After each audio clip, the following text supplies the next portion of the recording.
Oh, I forgot the shit. We are live. Oh, we are? Keep it going. Yes. Keep it going. I'm still trying to get What is this. up, everybody? We are in the final episode of the Running Gun podcast for the year 2023. What is up, guys? I am Ace, and the dude on my right is. Well, wow, I teed him up and he just left me right there with a swing and a miss. Damn, J Peeps. My bad. No, I was trying to get the Instagram thing going, and it's going now, so we're good. So, No, we all good. We all good. But yeah, this is gonna be season 7, episode 11. The Happy New Year, college football playoff game starting up. It's Monday night. yeah, So this is gonna be our preview game. I don't know if Flash is joining us. He might not. I really don't know to talk about that. But yeah, we're gonna preview that game. NFL Week 15, I believe, is this week coming up. let's see, because this weekend's There's fantasy 3 games left, so it might be week 16. It's week 16. My 17. apologies. 17. Oh, there's 2 games left. Yeah. Jeez.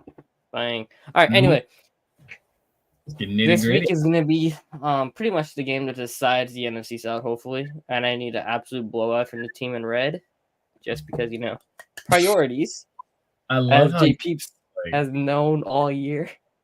I love We, how we you just need priorities.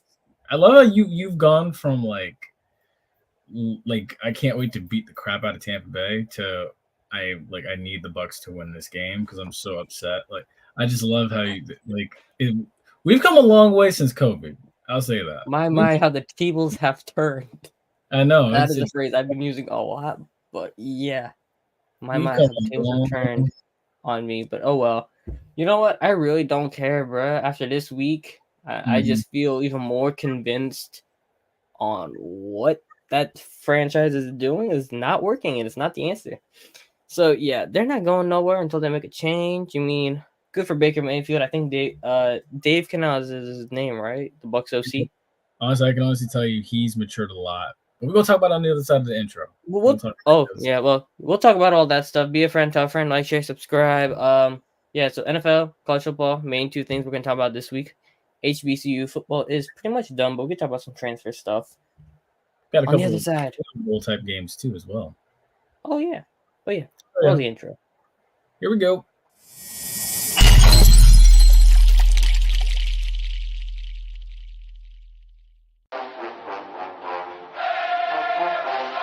Hey, what's going on, guys? This is JP. This is the Bug. This is JC. This is Flash. This is Denny Hendricks. And you're listening to And you're listening to the Run and Gun Podcast.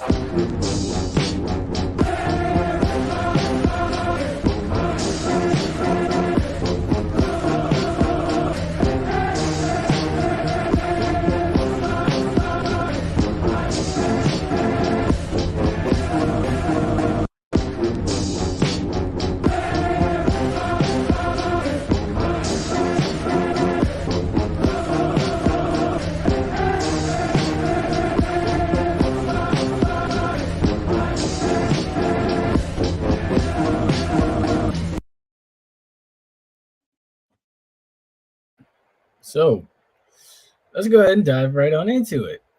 So as we go ahead and transition, so we gotta talk about this, man.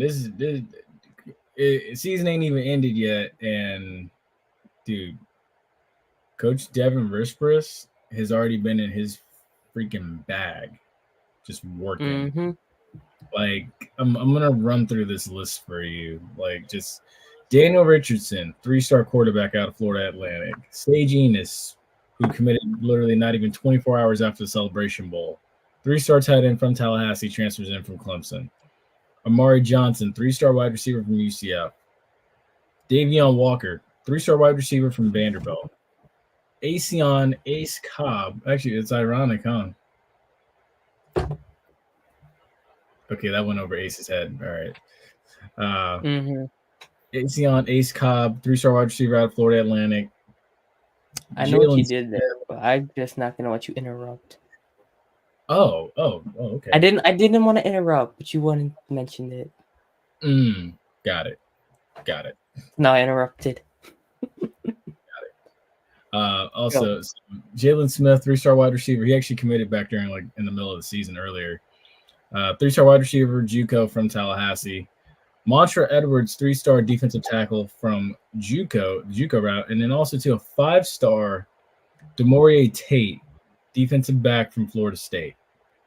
And that's just to name a few. The other one was that family got. What's up? No, finish up. Oh, 3-star linebacker Quavion Carter also committed to FAMU from Michigan State. And I'm also pretty sure. Okay, there was another one as well. There's another one as well. Let me go ahead and find it first. So bear with me. Don't go crazy yet. Hold on. All right. I won't go crazy. Oh, here it is.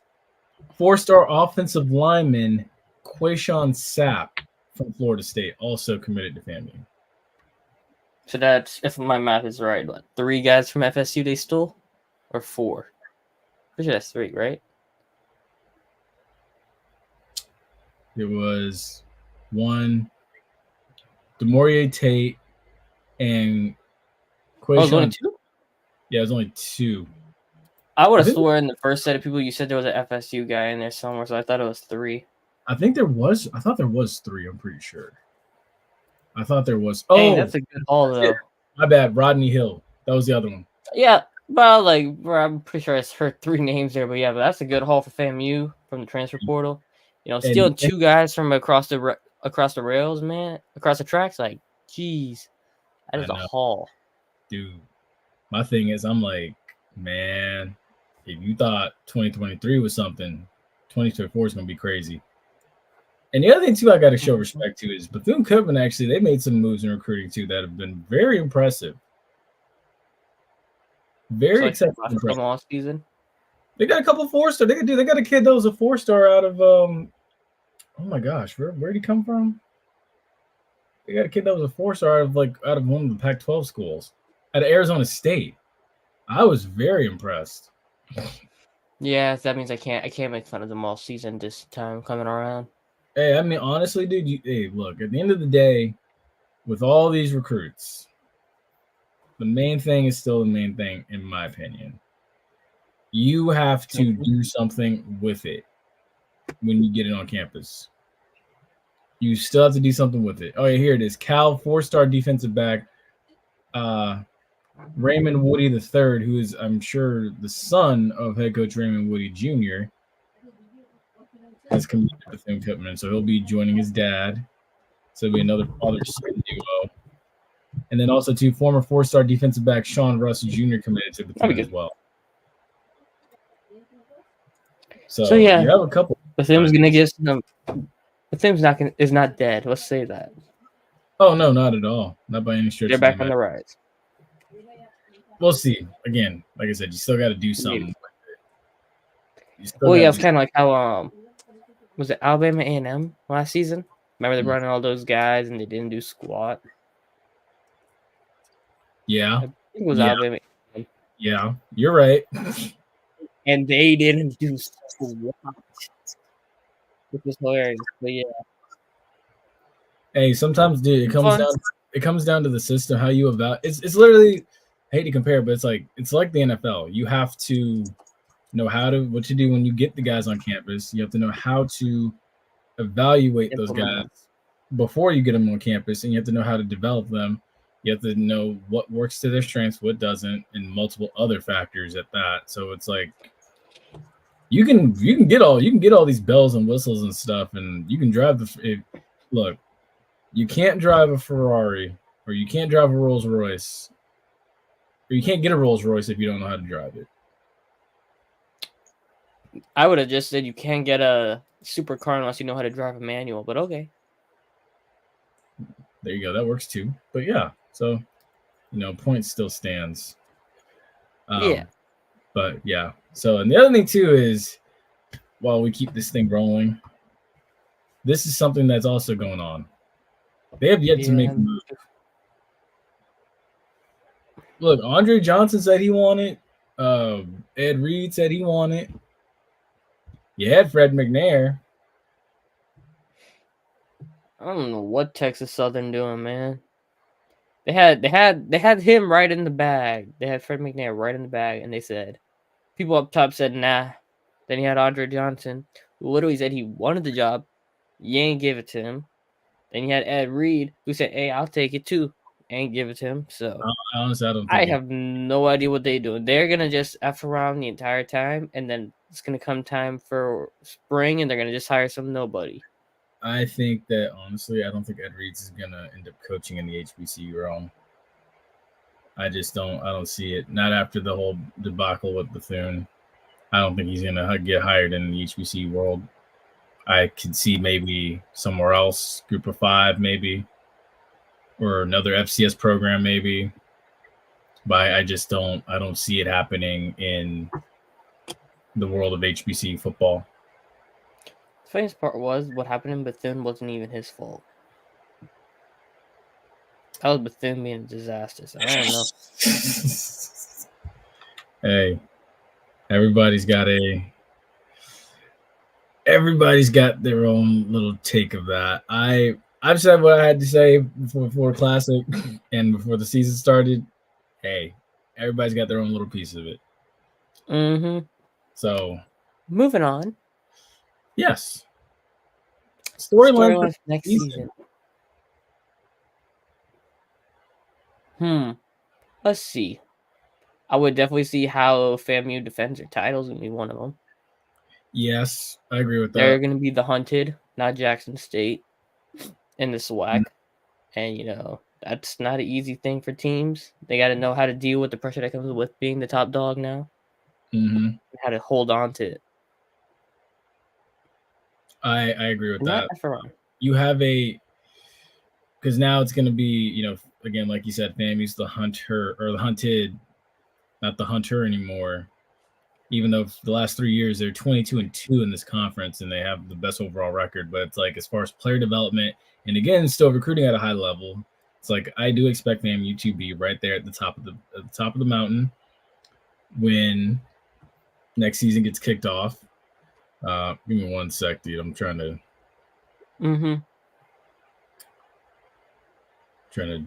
put this up real quick. But yeah, so as I ad lib, I think FAMU will be at the top of the list. I think the West might take a shift, honestly. I think there's going to be a shift in the West next year. I can't. Will it be Prairie View next year winning the West again? I don't know. It's just that side is just too. It's crazy. It's crazy. Well, like I said, was it 2 weeks ago or 3 weeks ago? I said the SWAC West is basically the NFC South. That's actually that's a pretty fair depiction, really. Every time I said it, you say the exact same thing, but it is true. It's kind of like there's a bunch of teams fighting for it, but they're not good at all. And it's just basically whoever wins is going to come out on the other side and get beat up by the other team, whoever they're playing against at the end. Mm-hmm. Pretty fair assumption. So as far as like FAMU defending their title goes, so next year, you open with Norfolk State and Atlanta. I'll be there for that. August 31st, you play South Carolina State in Tallahassee. First home opener. This will be Buddy Pugh's. This will be the first one of the first South Carolina State games without Buddy Pugh. And then September 7th, you go down to Miami to play the Canes. No Orange Blossom Classic next year. September 21st, you're at Troy. September 28th is a mystery. We don't know who it is yet. October 5th, at Alabama State for Alabama State's homecoming. So it's either October 12th or October 19th. You play at Jackson State. One of the two dates you play them. Not sure when. I've already personally dubbed that game as Christians in an Unholy Land. I know I quoted Indiana Jones with that. October 26th, you get a home game against Southern. November 2nd, you play Texas Southern, who still has no coach for homecoming. So I think that's going to kind of halt what they have going for them. Plus with signing day, I know. It'll be another one. Plus with signing day coming up, that's very hurtful for Texas Southern. November 9th, we don't know yet. November 16th, we don't know yet. November 23rd, you play Bethune Cookman in the Florida Classic, and then December 7th is the SWAC Championship. So there's 3 teams on this list there's 3 teams that I have not mentioned yet that are still waiting to be plugged in on certain dates. Mississippi Valley, you get them at home. You get Alabama A&M at home, and you got to go finally to Texas to play Prairie View. So Prairie View finally gets FAMU at home. Yeah, they had 2 road games against FAMU and they lost them both. So hopefully they get some better luck at home. Maybe. I doubt it. It's a heck of a facility, though. Like I said, maybe. Gotta be nice. Can't be so how do I say this? So absolute. Yeah, we have a comment. What's up, Ashton? How you doing? Been a minute. Happy New Year, Merry Christmas. How are you? Happy also, holidays, Merry Christmas, the rest of Happy you, New Year. You know all the goodies in it. We hope you all had a very Merry Christmas and a Happy New. Well, and we hope you have a Happy New Year. Hope you had an excellent Christmas. Hopefully, Santa brought you guys everything you wanted. After Hey, my Christmas gift came early. Thursday night, remember? Oh yeah, that's right, man. Look, I say the biggest test for us is to repeat it is Jackson State and Alabama State. I see that. I mean, Jackson State's they always have a little bit of a challenge in that game, so I won't be surprised if they get in a little trouble. Also, dude, FAMU hasn't won a game in Jackson since, well, give or take. They haven't played consistently, but FAMU hasn't won a game in Jackson since 1998. It's been a minute. Well, that's older than me, so. Yeah, so there is footage of it still. So I mean, it can be done. Plus, you've seen Alabama State went in there on their homecoming and beat them. So yes, it can be done. Bro, you said if there's still footage on it.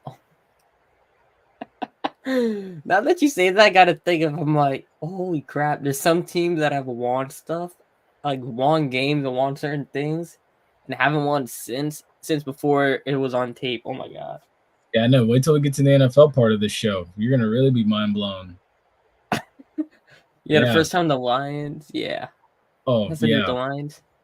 Mm-hmm. And then, Alabama State scheduling FAMU for homecoming. I think that's a little bit of a personal matter. I think that they also saw the turnout from the Alabama State FAMU game in 2022. So that game was fun. That was a high stepping game. That was the block kick at the end by Kendall Bowler. Yeah, and they had the coach high stepping it down the way. Oh no, that was Alabama A&M. That was Coach Stanchik. Oh, I keep mixing them up. Oh well, it's all good. I always mix them up. You know that. Because they both Anyways, they both lost to FAMU. Both can't beat FAMU, so it's okay. But anyways, all right. We have anything else on this side? Well, I mean, we're gonna talk about a couple of things as far as HBCU basketball. So I mean, oh yeah, let's talk about the. As you know, already seen a couple of upsets already. Because we saw Southern's women's team take down. Was it women's or was it men's? Can't remember. I think it was the women. The women took down. Because I think it was before Christmas. Was it before Christmas? It had to be before Christmas. Because I remember the Southern's women's team took down Oklahoma 70-79, and it caused a uproar on Twitter. Because every talk about people were in their feelings, dude. Oh my gosh. That got so ugly so quick. I'm just like, okay, now I'm like, look, some of y'all are really starting to show y'all's true colors, so to say. And I'm like, dude, y'all. Oh, here it is. Yeah. Southern's women's team beat Oklahoma State 79-70. Southern sitting there. Sit back for a second. Sit back for a second. Sit back for a second. There we go. What are we? No, I'm just saying FAMU beat Oklahoma State, right? Oklahoma. Southern beat Oklahoma. Bruh. I would have swore you said Oklahoma State. Oh, yeah, I probably did. Dodged the bullet there, buddy. Yeah. I like this, though. Aaliyah Fontenot, 8 of 11 in field goals, 22 points. Probably. Her counterpart, Aubrey Jones, for Oklahoma, 5 of 10 from field goals, 18 points. Not bad, actually. I'm telling you, dude. Honestly, here's the thing: a lot of people don't realize it, and some people don't want to accept the fact. But like, dude, in most aspects, women's college basketball sometimes is more entertaining than men's. Oh, for sure, bro. That women's tournament is actually fun. It Like is. the men's tournament, it doesn't get like there's like a couple good games here and there, but like it's not really. Mhm. Like I find the women's Final Fours like way more fun than the men's because like Facts. outside of that Suggs game winner a couple of years ago, like the men's tournament really hasn't been like wow, kind of thing. Like I'm pretty sure it was Kansas and Baylor the last 2 years. No, Mhm. it was Kansas and Baylor, right? Who won the last two? Yeah, it was Kansas and Baylor. Yeah. Like those games weren't close, I don't think. Yeah. See. Like the women's tournament, like they had some serious fire with was it Caitlin Clark? I think her name was. Yeah, Yeah, I think Caitlin. it's Caitlin. And then you had LSU and Yeah, Angel Reese, and then we're going at it. And now this year, LSU brought in the girl from Louisville who was also beefing with Caitlin Clark. Like women's basketball in college has like serious storyline drama, because the girls are there, like the women are there for like 3 years, so you get to know the players more, and then it's not like in the men's where it's one and done, right? Where Yeah. it's you see a guy, they have like there's no real college beef between players because it's one and done, and then they go to the NBA. Whereas in the women's basketball, it's 3 years. You get to see them, and you get to see a rivalry grow and take place, kind of thing, before they can go to the WNBA. Facts. Now, as far as some other key upsets that could possibly happen down the line, you have really tomorrow. You have Alcorn who plays DePaul. You have an 0-10 Alabama. Well, I don't think this is gonna happen. 0-10 Alabama State plays 9-1 Miami. Never say never, but we'll see. You have Mississippi Valley, who really their lone win. That's right. Believe it or not. Whoa, where'd their game go? It was back in November. Was it back in November? Oh yeah, that's right. Oh my gosh, that was their. Ooh, I remember that. We're not gonna talk about that. Never mind, Ace. We're not gonna talk about that. Well, all right. Again, so Mississippi Valley's women, they play Mississippi State. Again, never say never. Never say never. Alcorn plays Ole Miss. There's a chance there could be some upsets. That's all I'm going to say. So don't count it out. These are all before New Year's Day. Might get a little treat somewhere. Oh my gosh. Mississippi Valley plays Alabama's women's team too? Oh, okay. Change topics. Oh, geez. Why is my laptop not charging? Hold on. Is this thing charging? No. And with that, while he's figuring that out, we can go ahead and transition on over to the NFL. So, first thing on the ledger. Not plugged in. First thing on the ledger. One thing we got to talk about. What do you want to talk about? We got to talk about this streak. Ravens 49ers? We got to talk about this thing that happened for the first time since before you were born. That's a lot of things that happened before I was born. We're talking about the Detroit Lions winning the NFC North and finally capturing a division title. Yeah, since the NFC North was created, they never won it. They haven't. Honestly, here's the funny thing. The NFC Central is gone and dissolved, the old black and blue division. And what's ironic is the Bucs have more NFC Central titles than the Lions. For nearly 30 years, the Bucs had a more recent, technically, division title in that division. Now converted to NFC North than the Lions did, and the Bucs had been gone since 2002, and we're in 2020. We were at the time we were in 2022. It's 2023 now. We're getting ready to say goodbye to 2023. Goes to show a lot. Been rough for Detroit, but you know what? Detroit football, like the people of Detroit, they deserve what's happening in hockey and in football because the Detroit Pistons are terrible. Like they are the Lions are historically good for the city, but the Pistons are historically bad. Like It Like, didn't used to be that. bad for everything. It didn't used to be that way either. Because the I funny thing know. about it is like I think the '91 playoffs they took down Troy Aikman and the Cowboys.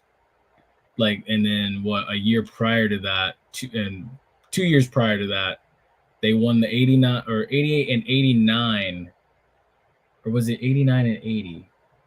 I think it was 89 and 90. They won back-to-back NBA finals. Yeah, that was before MJ took over, but yeah. They won the finals in 04 with the dude, Bad no, Boys. they Well, not the beat up. bad boys, but like the Ben That was Wallace a one. Misfit squad.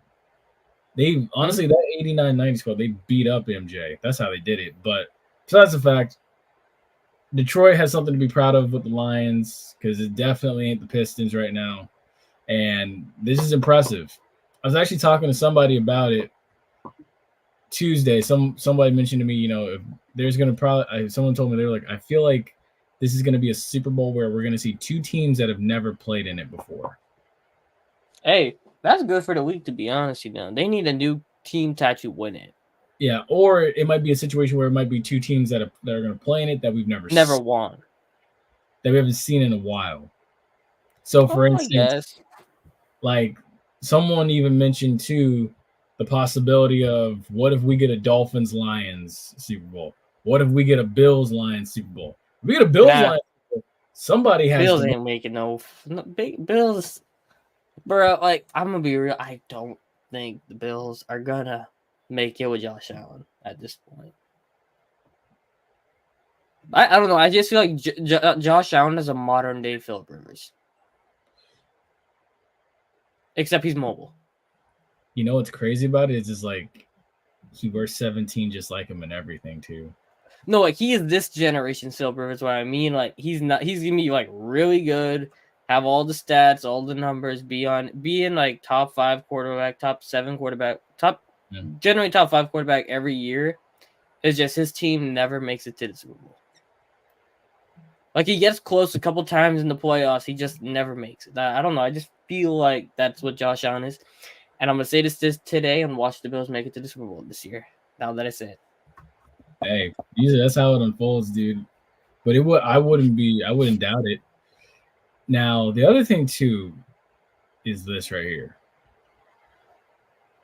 How good are the Bucks? Well, they have their first win against a winning team this week against the Jags, who've lost like 4 straight. So I don't know, but I will say this: they're the best team in the NFC South. They are, and they're slowly becoming a very hot team at the right time. I know. And again, I had a discussion with this. They're peaking at the right time. Someone tried to tell me this yesterday about Baker. They're like, "Oh well, Baker's just doing this because he's trying to get paid, and Baker sometimes will have his moments and stuff." I'm like, no, you need to look at it closely. Dave Canales is coming along at the perfect time as a play caller.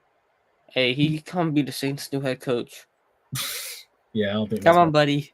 I think Dennis Allen's going to be back in 2024. That's much. Bruh, if that is the case, like we're becoming a full-time CJ Stroud stan account. Who is we? Me. Oh yeah, you. But I mean, like, look, yeah, Dave Canales, like, it was rocky for him earlier in the season, but he finally figured it out. He finally got it going, and then Baker Mayfield finally settled in. I think he finally realized okay, he's finally seen the field better. They now realize they don't have to just roll him out left and right to get passing lanes for him. And Todd Bowles finally, I think has gotten this defense to kind of wake up and play with some cojones. And so they're playing. Tell Jamal Dean to get a pick 6 this week, or Antoine Winfield. Honestly, dude, I'm gonna be real with you. Against number 4, not number 2. I don't care really if 2 gets it, but I really need 1 on 4. Honestly, here's the messed up part. Every time they play the Bucks, they always put Jameis in a bad situation. No, the worst part is every time the Saints start getting their ass kicked is when they put in Jameis. Yeah, and watch them get down against the Bucks this weekend. and they're gonna put Jameson. Carr will take a sack and be like, oh no, I can't finish the game. I'm Yeah. come out. That's how it always works. And they're gonna put Jameson, and they're gonna just set Jameis up to fail, and Jameis gonna throw a pick or do something. Yeah, because the Bucs will sit on everything because they know they're gonna have to throw it. Yeah, that's how it works. And but back to the realistic part about this with the Bucs, it's like how good they are. I'm gonna put this out here. Guess who was So remember how Geno was really good last year, right? Yeah. And now this year he's not so hot. Guess who was and this year Baker is really good, and last year he wasn't so hot until he went with it. Guess who was Geno's QB coach last year? It was Dave Canales. Mm-hmm. But see, you gotta think about it too. Dave Canales is not in Seattle this year. Exactly. And now Geno's not great. So, yeah, I see what you mean. I see what you mean. Yeah, so the Geno Renaissance was over, and now we're getting the Baker Renaissance, and there's one man in common with it. Mm-hmm. I agree. So, yeah. And Canales might be him, bro. I don't know. Like, Ben Johnson's going to get it this year. I think Ben Johnson is a lock to be the Chargers' next head coach. Mm-hmm. But somebody is going to give a bag to Dave Canales. Now, on the other side of this, like, I'm going to pivot away from the Bucs for a minute, and we're going to come back to the Bucs-Saints game in, like, 5 minutes or whatever. But in other offensive coordinators, right, you see how the Chiefs' offense fell off, right? Now, Washington's offense hasn't been great by any means the last couple of weeks, but now their offensive line and wide receivers have been selling so hard for Sam Howell, and he got thrown under the bus this last week, how he got benched, and now they're benching him for the rest of the season. If you watch the Commanders, right, the guys are like, the offensive line can't even protect you for 2 seconds. Then the wide receivers, when they get the ball, they're dropping the balls. And it's like, geez, it's a bad situation all around right now.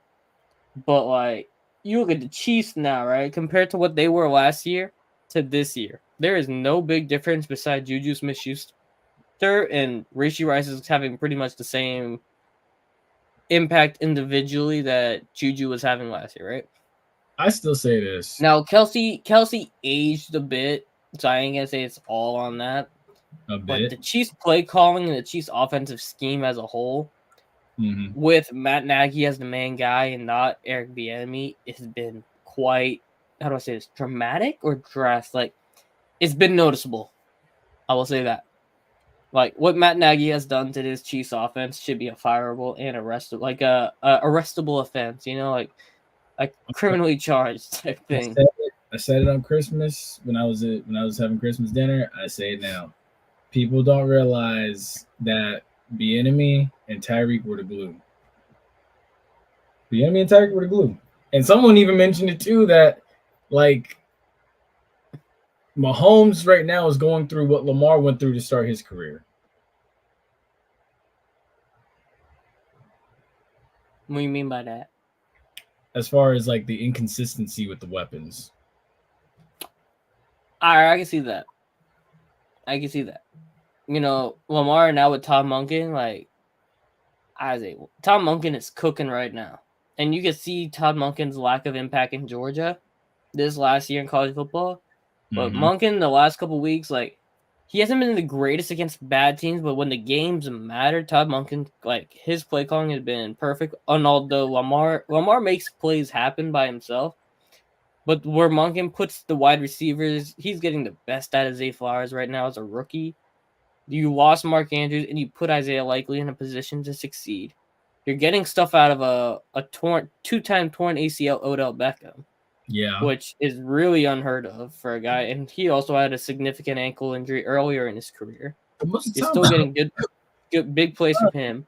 Most of the time, Odell's not really even doing anything. Odell's just like, he's there, and you have to account for him because you know what he can do. But Odell's not even the focus point on the offense, and he's still making some big plays.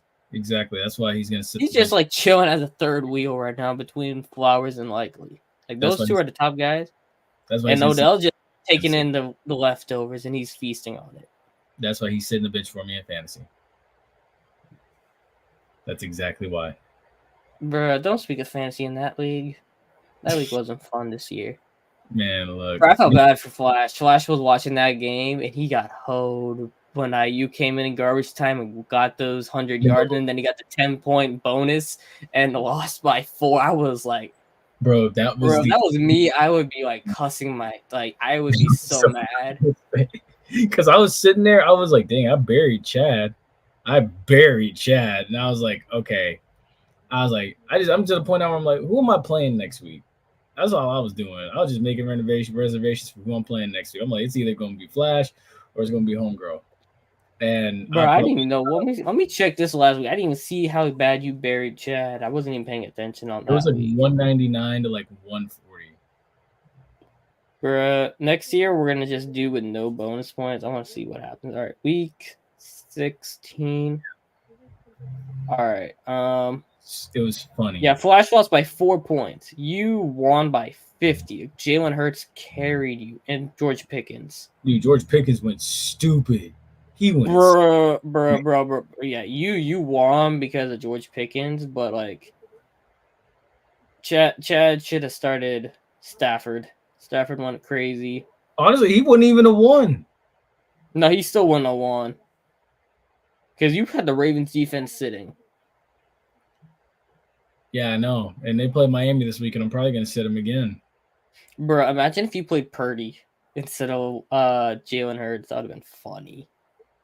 That's why I'm glad I did. That's why I literally do. Brock Purdy just takes up space on a fantasy bench.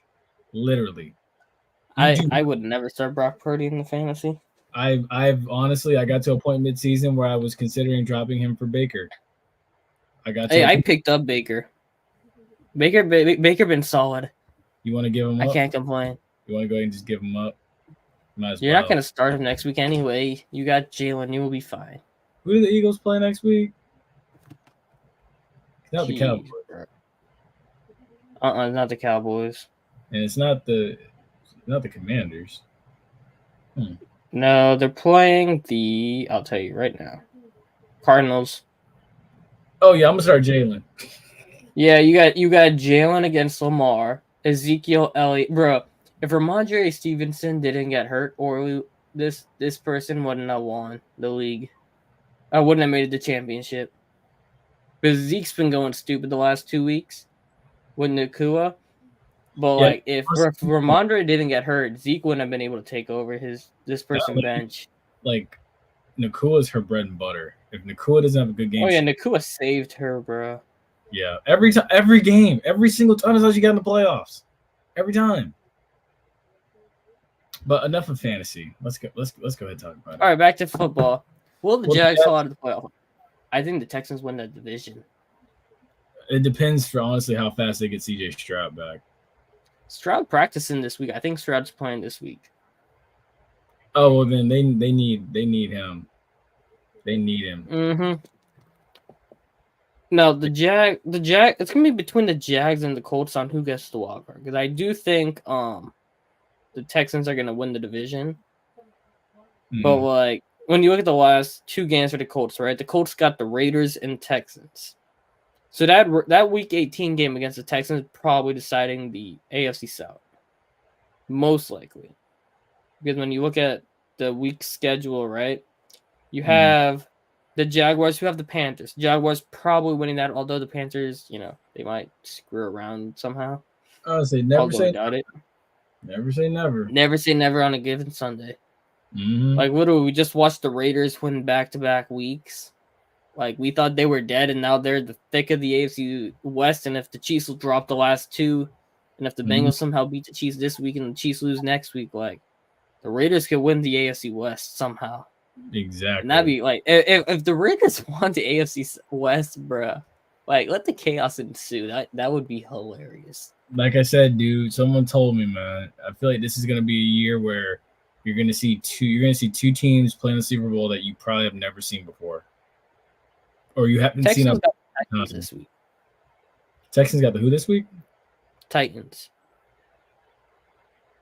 Critical game. Jacksonville has. They can't let D-Hop go crazy on them. D-Hop revenge game. Jacksonville has to win this week just to hold first place. They have to win. Mm-hmm. Because the Colts got the Raiders. And the way how the Raiders buzzing out, I don't know if the Colts can handle that. Yeah. And then there's also this. This could happen with a win for the first time in a long time, probably since Dan Marino was there. But why are the Dolphins getting? Oh, because they're playing the Ravens. That makes more sense. Bro, I feel bad for the Ravens. Ravens got like heavyweight after heavyweight after heavyweight to end their year. But see, all it means is they battle tested for the playoffs now. Right? Yeah, they'll be ready for the playoffs because, like, I know the last game is against the Steelers. Like, those are those games are always tough because they lost to the Steelers earlier in this year, remember? And then they lost one game since. Well, they dropped the Steelers game and then they won 4 straight. Is that game in Philly? Is that not Philly? Is that game in Pittsburgh or is that game in Baltimore this time around? That game's in Baltimore. Oh yeah, the Ravens. Their last 2 games are in Baltimore. The Dolphins and Steelers games are both in Baltimore. Ravens got. Wait, so the Dolphins have to go back to Baltimore? Bro, why is this game not Sunday Night Football? This game should have been flexed Sunday Night Football. Somebody said it's because of the police and stuff in Baltimore weren't then, because that is New Year's Eve before the ball drops. Oh yeah, that makes sense. Because they got Sunday Night Football as Lions Cowboys.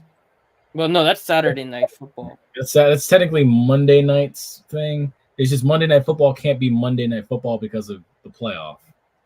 Yeah. Okay, that makes sense. But then Packers Vikings is Sunday Night Football against 2 7-8 teams. Like, ooh. I know. Really, they could have put the Bucks and the Saints as Sunday Night Football. Bro, I mean, like, I know. I would have loved to watch Derek Carr prime time get embarrassed. That would be great. I mean, honestly, if you think about it, the Saints have been successful against the Bucks in prime time.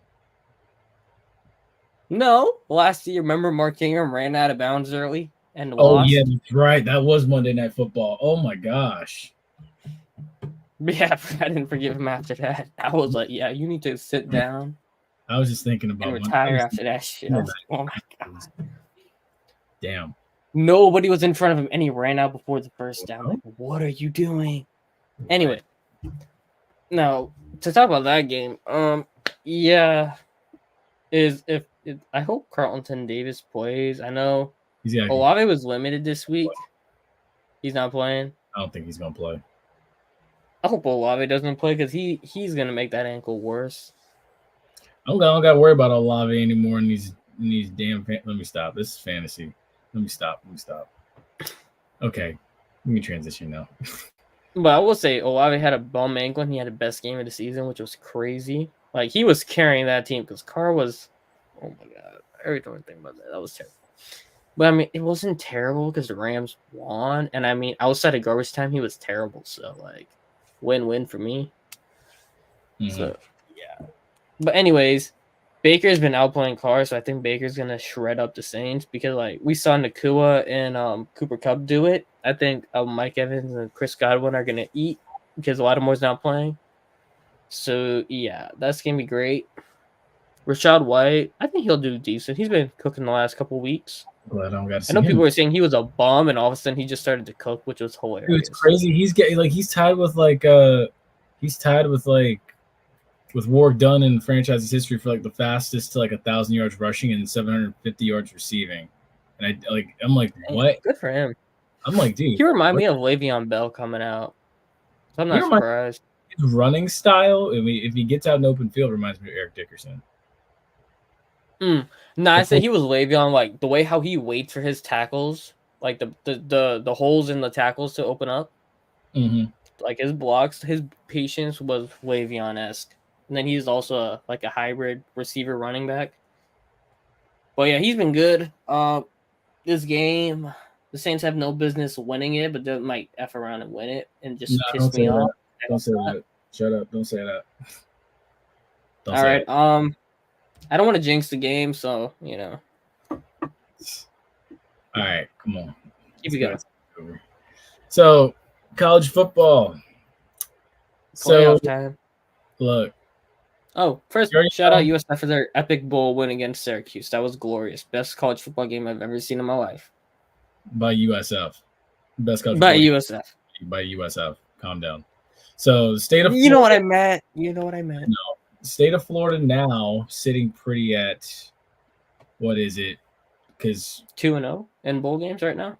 No, 3-0. FAU won too, didn't they? Yeah, Florida Atlantic won. UCF won and USF won, and UCF FAMU won technically. So that's UCF 4 lost. now. UCF lost. Oh yeah. That's right. I remember everybody was trolling UCF. Yeah, because UCF lost, FAMU won, Florida Atlantic won, and USF won.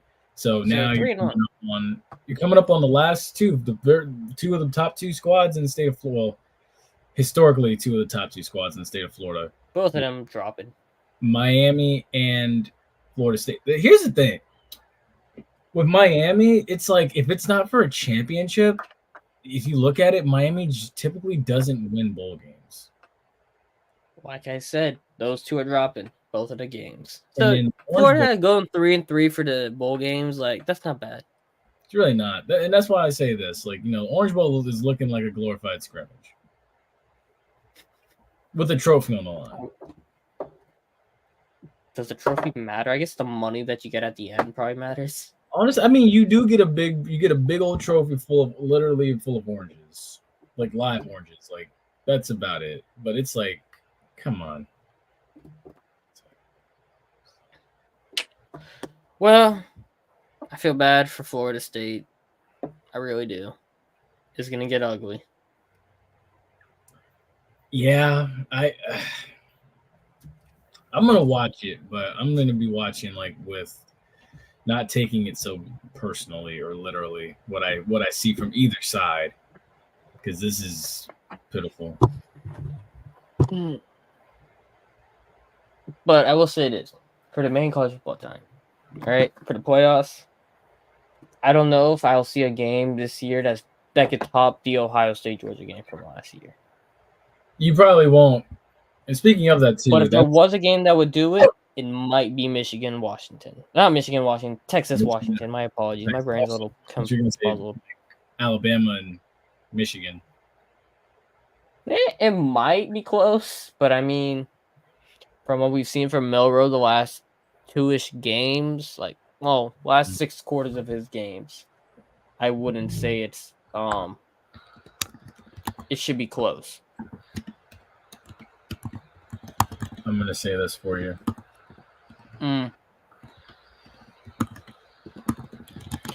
Let's let the old man type 10 words a minute. Oh, since you want to be funny, it's already up. How does Michigan's rushing attack? I mean, Michigan's defense is good. I will say that. I've talked to some Michigan about this. Who, Hendricks? No, other ones that I know. Okay, good. I'll say this. A lot of them have said the same thing. If we don't contain Alabama on the perimeter, and if we let them get outside the pocket, if Milroe breaks the pocket down, if their rushing attack breaks down the pocket, we are screwed. And they know it. I mean, that's basically this year's Alabama. Their biggest threat is the running from the running backs as a group, and then also Milroe, who's more dangerous probably with his legs than his arm at this point in his development, right? Now, he's made some really good throws when it matters. Like, when he needs to, he could throw that ball, really good. Mm-hmm. But most of this year, when the play breaks down and his legs take over, that's when he's most dangerous, right? Yeah. So they're definitely going to probably spy him. It would be asinine not to. But do I think it's going to be effective? Probably not. Do they even have someone that can literally run tit for tat and spy Jalen Milroe? Bro, what you think I said? Do you think it's when I said it? Do I think it's gonna be effective? No, I don't.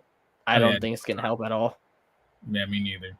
I don't either. Like he's not on the tier that Lamar is, and I think he's better as a runner than Tebow was. But I'm. Don't go like that. I was gonna say, be careful with that statement. Just sit and be careful with that. He's not a power guy. That's what I say. Tebow, he was bulldozing people. Yeah, Tebow. Milroe is more elusive. So when I say running, I mean elusiveness. Lamar is pure shiftiness, right? Yeah. I don't think Milroe is to that extent of what Lamar is, but he's that in between of Lamar and Tebow. Yeah. Kind of. So that's what I mean. It's kind of it's gonna be hard because he's got a speed that Tebow didn't have. So like Tebow's running style was better suited for a linebacker from 2007, right? A linebacker from 2023 is fast as hell. I don't think a linebacker from 2023 in Michigan's team can keep up with him. Not at all. Not No, at all. I would say a 2023 linebacker could stop Tebow. I don't think a 2023 linebacker could stop Milroe on Michigan. That's a fair statement. And the other thing too is I just don't think that they have. I don't think Michigan has anybody that can cover Isaiah Bond. And then you got Burton on the other side of him. Oh, see, exactly. And Burton is big time too, so it's not like they got slouches out there. Exactly. And it's like, okay, so all of a sudden it's like, dang, we're getting gashed in the run game. We're gonna have to do something, and then all of a sudden you forget the fact that Milroe can also throw the ball pretty well, and he's got Isaiah Bond is gonna be a top receiver next year. Yeah. So Trey Burton too. So it's like you it's crazy how we went from earlier in the year after they played USF saying like questioning this team to now it's like, bro, I'm gonna be real. If Milroe played that game against USF doesn't do as good as they did. Exactly. They would have got ran out. And the funny thing is like now you look at it and you're like, damn, like Alabama's come a long way. And this is kind of about like that 2015 season where Alabama shouldn't have lost to Ole Miss, but lost to Ole Miss. People kind of questioned them for a long time.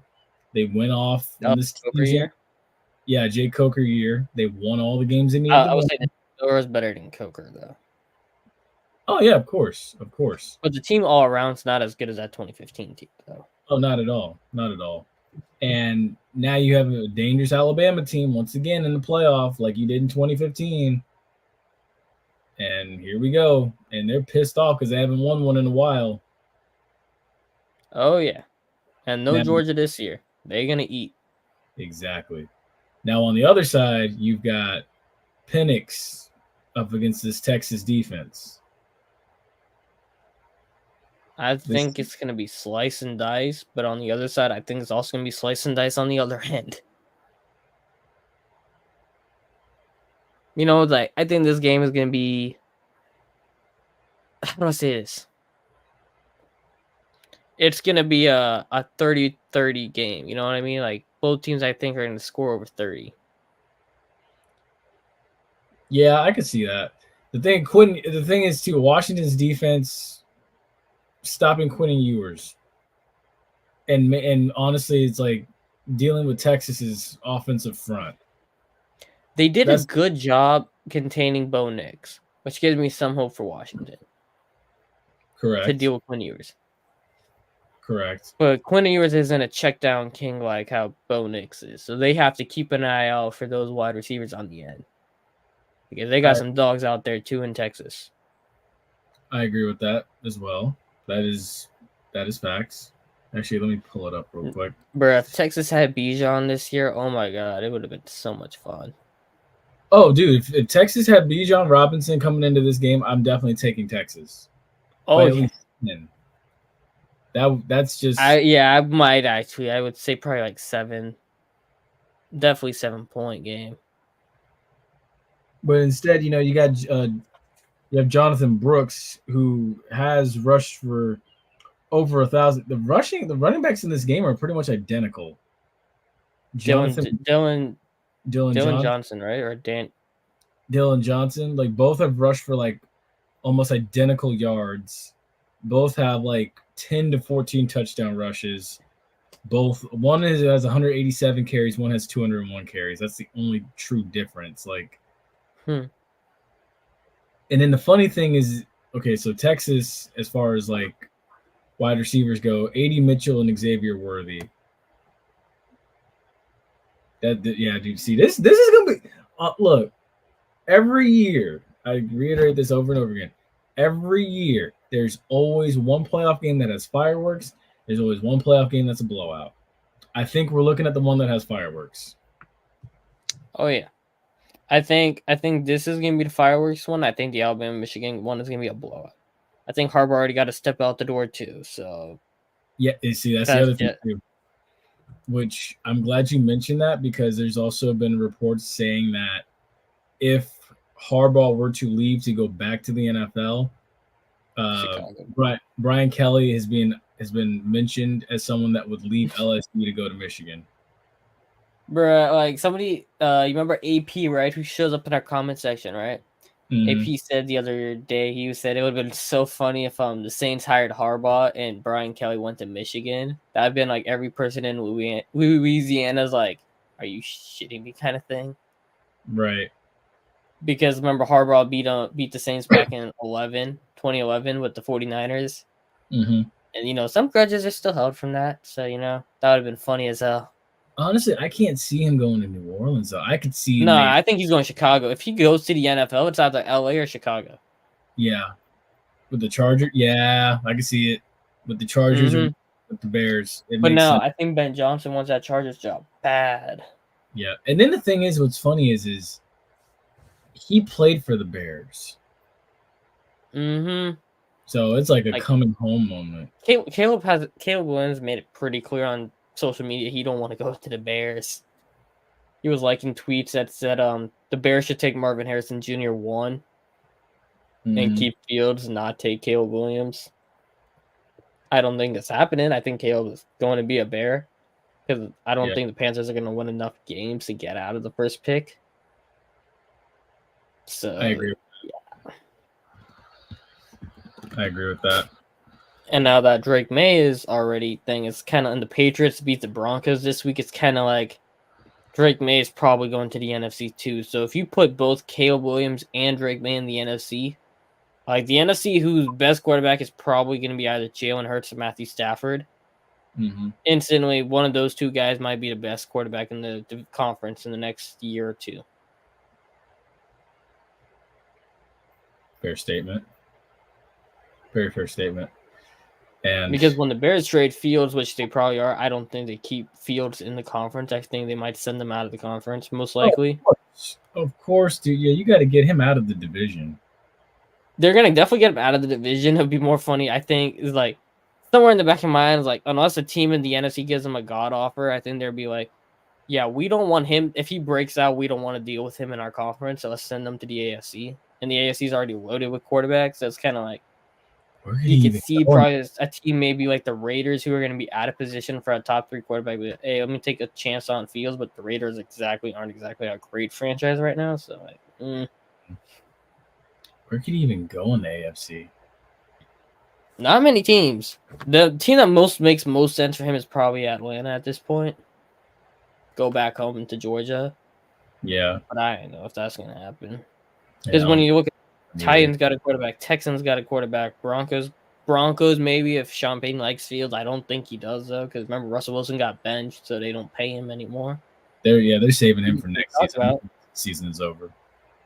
Yeah, Chargers got a quarterback, Chiefs got a quarterback, Bengals got a quarterback, Raiders Steelers maybe. I think Fields and Pittsburgh might make sense. The Raiders and Deontay with Mike Tomlin. Raiders don't have a quarterback. Yeah, well, I already said the Raiders, right? Colts got Anthony Richardson. Bills got a quarterback. Patriots, I don't think Bill Belichick wants Justin Fields. Jags got a quarterback. Patriots Ravens, Dolphins. Let me shut up. Yeah, I know what you're gonna say, and that's why I said I don't think that you don't want Fields. Yeah. Yeah, and then you got Jets need a quarterback, but they got Rodgers and Browns. Like they're stuck with the nasty man. They're stuck with him. Now, shout out Joe Flacco, though. Joe Flacco's going crazy the last 4 weeks. So, interesting. But with that, I guess that can bring us on here. We're going to give a prediction for the playoffs. I think I'm taking probably Washington and Bama. I'm taking Texas and Bama. That's what I think we're kind of. That's what we're climbing. Yeah, I feel like the committee, that makes sense. Committee wants a rematch of those teams for the ratings. Exactly. But like, I don't want to see that. Me personally, I wouldn't want to see that game. So like, no shit, I'm fine with it honestly. No, because I know it's for the ratings, and it just kind of annoys me. So since this is the last show of 2023, let's go ahead and bring out our New Year's resolutions. You go first. Oh, where do I begin? Because I really don't think you want me to say mine. I know what you would say, so I'm not gonna say it. I'm honestly just going to say this. Graduate with my DC, get closer to God through prayer, write more, meditate more, and I'm going to leave it at that. I'm going to say the nice ones. I'm not going to say, because the last one on my list, it's really sour. And I'm going to play this really nice. See, you just said New Year's resolutions for the podcast, not you the personal ones. You know what I mean? Oh, I mean, well, okay, those were the personal ones. Well, for this page, it's just, continue growth and stuff and health of everybody associated with this page. And many blessings to everybody associated with this page and all of our followers. That's my New Year's resolution. There you go. I'll be more objective in my takes, I think I've been pretty objective overall, except for when it comes to, like, the Saints. Like, that's the only team I'm not objective with. Mm-hmm. Well, I would say be more objective, Hopefully one day we could get this stupid Magic and Lightning podcast going, but like Dolan, he's still supposed to be calling you. Yeah, he has not contacted me yet. He said he was gonna contact me when he comes back to Tampa. And he literally sent me. He hasn't sent squat. I'm like, bruh. So we'll get that figured out. I'm gonna text him your number because he also wanted. But he has my number, bro. I don't know what's taking him so long. We're also. But anyways, back to the New Year's resolutions, right? So yeah. Be more positive kind of thing. Don't bash people, Now, social media wise, the hate list is still there. That's not changing. I can't change that list. With number 4 and DA on that list. That's never changing. Don't worry about that. Now, I will be more positive to other people, less trolling, I guess, the players. Because, they have families. Can't be mean. So we keep it respectful. Keep it nice. Be nice to everybody. Unless they do something stupid and they deserve it. Facts. Also, one little tidbit I forgot to mention earlier tonight. So in 2024, because FAMU as a program is at 594 wins. 6 more wins next season would put FAMU at the program's 600th win. So funny thing is FAMU got their 500th victory as a program back in 2001 at the Florida Classic over Bethune, a 31-21 win. So this year, it puts it at mid-season if FAMU can pull it off and get their 600th win as a program next season. We've approached it. So it's crazy. It's funny. Yep. It's crazy. I was there for the 500th win as a program. I'm likely going to be there for the 600th. And so many more. So if they start 5-0, you're gonna go for the game 6. If it's a road game. Unfortunately, no. I'm gonna have my black ass right here. Be celebrating. Got him. But so with that being said, folks, we hope you've enjoyed us this year. Many more to come. We'll be back next Wednesday in 2024, and it's going to be a fun one. We can't wait. To recap the college football playoffs, NFL, and the championship. Basketball.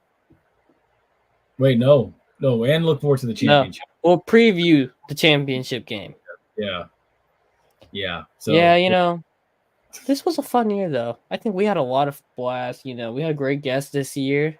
We did. Remember, we did decent this year. I think we had a lot of fun this year. We had a lot of many growth. more years to come. Who knows? If you think about it, we started out with the comment section only working on 2 platforms, Facebook and YouTube. And now we've expanded. So now the comment section works on Facebook, YouTube, Twitter, and Instagram. Come along. Now we just got to get the people to use it. But also, I can't fault anybody today because we did start an hour later. That's kind of my fault. So sorry about that. But, it'd be all right. We'll be back to our regularly scheduled programming next week. Definitely. So with that being said, folks, Happy New Year. I hope you had a very Merry Christmas. Stay safe. Stay blessed. We will see you next week. Awesome.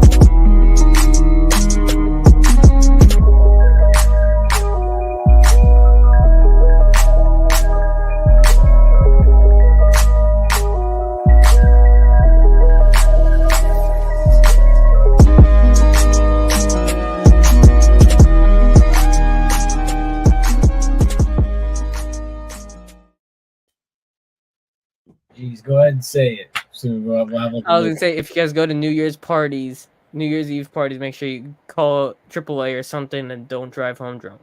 Stay safe. call an Uber. You know the Call an Uber too, you know. Anyways, bye. I'm hungry. I'm done fooling with you.